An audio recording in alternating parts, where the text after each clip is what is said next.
Hello girls. आज जो हमारा टॉपिक है वो है आपका फैक्टर अफेक्टिंग आइडेंटिटी डेवलपमेंट। मतलब जो बच्चा होता है या एडोलसेंस लोग होते हैं, बालक होते हैं, उनको क्या क्या फैक्टर्स जो हैं अफेक्ट करते हैं उनके डेवलप होने में, आइडेंटिटी को, उनकी मतलब आइडेंटिटी को डेवलप होने में क्या क्या जो फैक्टर्स हैं या कारक हैं वो उन्हें इफ़ेक्ट करते हैं।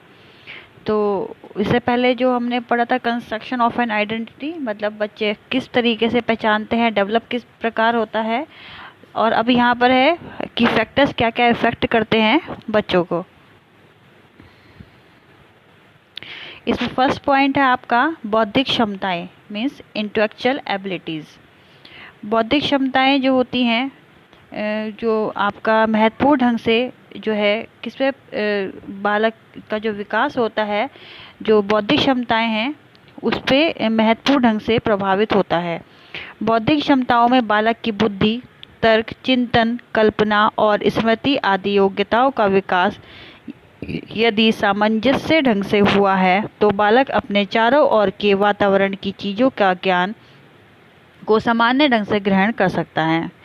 मीन्स बस पढ़ने से ही समझ में आ गया होगा कि जो बौद्धिक क्षमताएं होती हैं, यानी कि बुद्धि, तर्क लगाना, यानी कि किसी बात को लेकर तर्क करना, अपनी राय देनी, चिंतन करना, किसी चीज़ के लिए सोचना, कल्पना करना और स्मृति आदि योग्यताओं का जो विकास होता है, यदि वो अच्छे ढंग से हुआ है तो बालक क्या है, अपने जो चारों ओर का वातावरण है उनकी चीज़ों का ज्ञान सामान्य ढंग से वो भी ग्रहण कर लेता है। और वैसी बात है गर्ल्स, अगर बच्चों को अच्छा ज्ञान मिलेगा या फिर विकास उनका अच्छा होगा तो बच्चा हर एक एक्टिविटी में, चाहे वो चिंतन हो, चाहे वो बौद्धिक क्षमता हो, चाहे वो तर्क हो या चाहे कल्पना हो, आदि जो जितनी भी स्मृति योग्यताएं हैं उन सब का भी विकास वो अच्छी तरीके से कर पाएगा।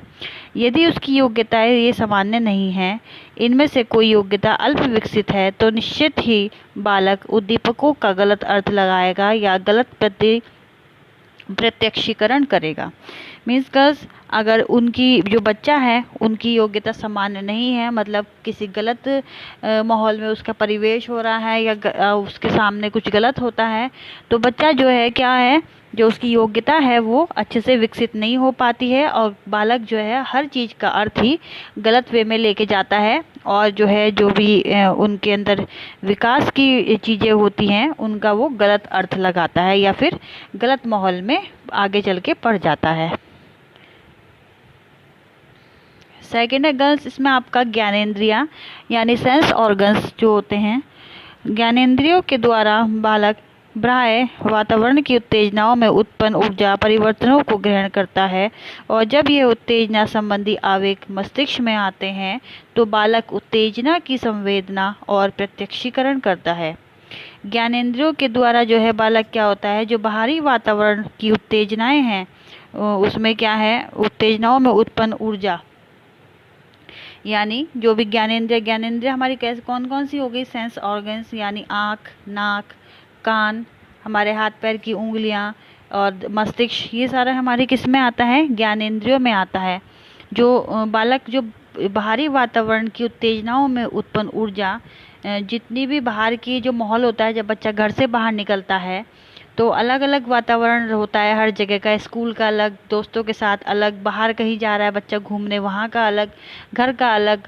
तो जो उत्तेजना वो जो भी इसमें उत्पन्न ऊर्जा परिवर्तनों को ग्रहण करता है बच्चा, और जब ये उत्तेजना संबंधी आवेग हमारे मस्तिष्क में आते हैं, मतलब जो भी बच्चा एक्साइटमेंट में जो भी बच्चे के जो इमोशंस हैं वो बच्चे के मस्तिष्क में आएंगे तो क्या होता है, बालक उत्तेजना की संवेदना और प्रत्यक्षीकरण करता है। मतलब जो बालक की संवेदना होती है, जो भी उनके अंदर इमोशंस आ रहे हैं उसको वो प्रत्यक्ष रूप से देखने की कोशिश करता है। यदि ज्ञानेंद्रिय दोषपूर्ण होंगी तो बालक को होने वाली संवेदनाएं और प्रत्यक्षीकरण दोषपूर्ण हो सकता है। मतलब अगर ज्ञानेंद्रिय जो है दोषपूर्ण, मतलब अगर बच्चे का माहौल किसी गलत माहौल में वो परिवेश है उसका पला हुआ है, गलत चीज़ों को देख के बड़ा हुआ है, तो बच्चे के अगर अंदर अगर वो संवेग आएंगे किसी प्रकार के तो वो गलत ही आएंगे, उसका दिमाग हमेशा गलत चीज़ों की तरफ भागेगा।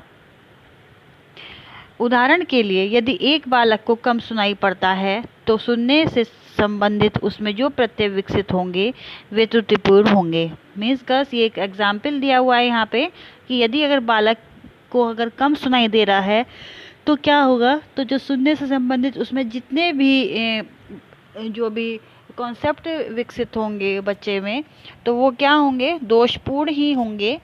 इसी प्रकार यदि बालक में रंग अधनता यानी कलर ब्लाइंडनेस है तो उनमें रंगों से संबंधित प्रत्यक्ष दोषपूर्ण ढंग से विकसित होंगे। मतलब अगर बच्चा कोई ऐसा है जिसे कलर ब्लाइंडनेस की बीमारी है, मतलब कलर्स वो नहीं देख सकता है अच्छे से, तो उस क्या होगा, वो ये नहीं है कि फिर वो एक ही कलर्स को नहीं देख, वो जितने भी कलर हैं हमारे जीवन में वो किसी को भी अच्छे से नहीं देख पाएगा और क्या होगा, इस स्थिति में वो दोषपूर्ण स्थिति कहलाएगी। यदि इसी पर जो है थर्ड है गर्ल्स आपका, इसमें है सीखने के अवसर यानी लर्निंग अपॉर्चुनिटी। एक अध्ययन के अनुसार प्रत्ययों के विकास की मात्रा तथा प्रत्ययों के गुण दोनों ही सीखने के अवसरों से प्रभावित होते हैं। यानी जितने भी कॉन्सेप्ट हैं विकास की मात्रा तथा प्रत्ययों के गुण, मतलब जितने भी कॉन्सेप्ट हैं विकास के और गुणों के, दोनों ही क्या हैं, सीखने के अवसर को प्रभावित करते हैं।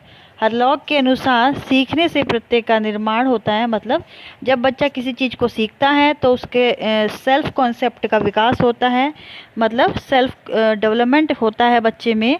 इस दृष्टिकोण से यदि यह देखा जाए तो यह कारण बुद्धि की अपेक्षा कम महत्वपूर्ण नहीं है। मतलब अगर यह कारक देखा जाए तो ये क्या है, बुद्धि जो है बुद्धि के समान ही ये भी एक तरीके से इम्पॉर्टेंट है। अगर बच्चा किसी चीज़ को सीखेगा तो क्या होगा, जो बच्चा है उस किसी चीज़ को अगर वो सीख रहा है तो उसका जो दृष्टिकोण है वो भी चेंज होगा और बच्चा जो है अपनी बुद्धि जो है उसको भी डेवलप करता है। अगर कोई चीज़ वो सीख रहा है तो बुद्धि भी ऑब्वियस सी बात है वो डेवलप होगी। चूँकि अधिक आयु के बालकों को सीखने की अधिक सुविधाएं प्राप्त होती हैं। जो बच्चे जल्दी बढ़ जाते हैं उन्हें क्या होता है, जब बच्चे जल्दी बढ़ जाते हैं तो उन्हें कुछ चीज़ें सीखने के लिए भी जल्दी ही मिलती हैं। अतः छोटे बच्चों की अपेक्षा अधिक मात्रा में तथा शुद्ध प्रत्ययों का विकास होता है। जब बच्चा अगर मान लिया बच्चे के अधिक आयु के बालकों को सीखने की अधिक सुविधाएं प्राप्त होती हैं और जो छोटे बच्चे होते हैं उनमें क्या होता है, उनकी अपेक्षा जो है छोटे बच्चों को सीखने की सुविधाएं कम मिलती हैं, उनमें अधिक मात्रा में तथा शुद्ध प्रत्ययों का विकास होता है। बालक के परिवार का सामाजिक आर्थिक स्तर भी बालक के प्रत्ययों के विकास को प्रभावित करता है। मतलब अगर बच्चे का इकोनॉमिकली बच्चा घर से अपने स्ट्रांग नहीं है तो भी बच्चे के जो है एबिलिटीज़ पे फ़र्क पड़ता है। यह देखा गया है कि बालक का सामाजिक आर्थिक स्तर यदि उच्च होता है तो उसे सीखने के अवसर प्राप्त होते हैं। जब कभी भी अगर माँ बाप हमारे या घर की आर्थिक स्थिति सही है तो माँ बाप ये कोशिश करते हैं कि हमारे बच्चा ज़्यादा से ज़्यादा चीज़ें सीख सके। वो ट्यूशन्स लगाते हैं, अलग अलग एक्टिविटीज़ के लिए बच्चों को भेजते हैं, जैसे स्विमिंग हो गया, आपका डांस हो गया या म्यूज़िक हो गया। इन सब को सीखने के लिए भी क्योंकि पैसा ही चाहिए तो बच्चे को अगर घर से इकोनॉमिकली स्ट्रांग है तो जो बच्चा है उसको जो है सीखने के अवसर भी ज़्यादा से ज़्यादा प्राप्त होंगे। या कोई गेम है, बच्चे को किसी स्पोर्ट्स का शौक़ है तो माँ बाप ये प्रयत्न करते हैं कि हमारा बच्चा अच्छे से अच्छी चीज़ें सीख सके। यदि सामाजिक स्तर निम्न होता है तो उसे अवसर कम प्राप्त होते हैं और यदि सामाजिक स्तर जो है वो उसका जो है कम होगा तो उसे क्या होगा, अवसर भी कम प्राप्त होंगे।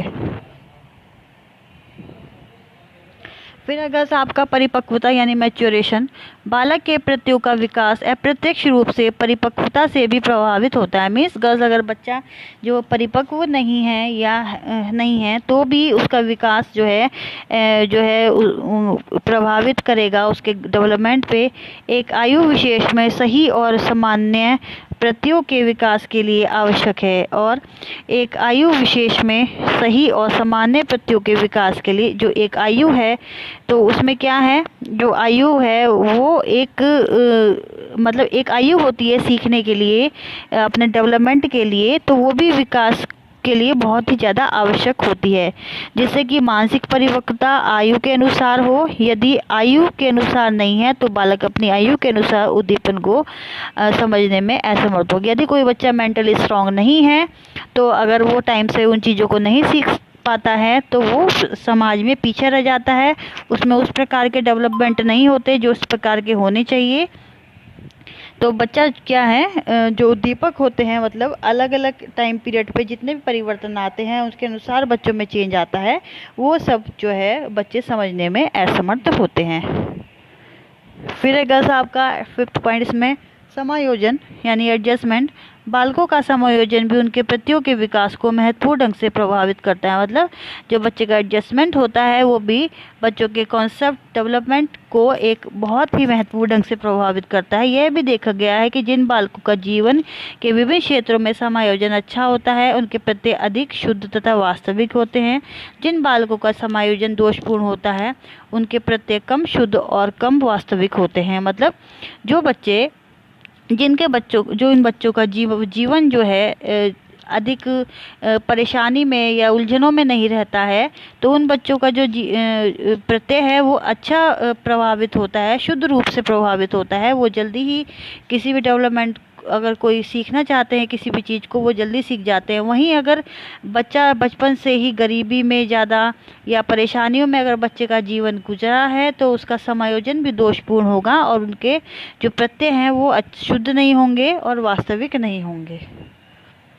तो बस ये थी आज की आपकी वीडियो। अगर इस वीडियो में आपको कुछ नहीं समझ में आया है तो आप मेरे से जूम मीटिंग में डिस्कस कर लीजिएगा। Okay girls, take care, bye.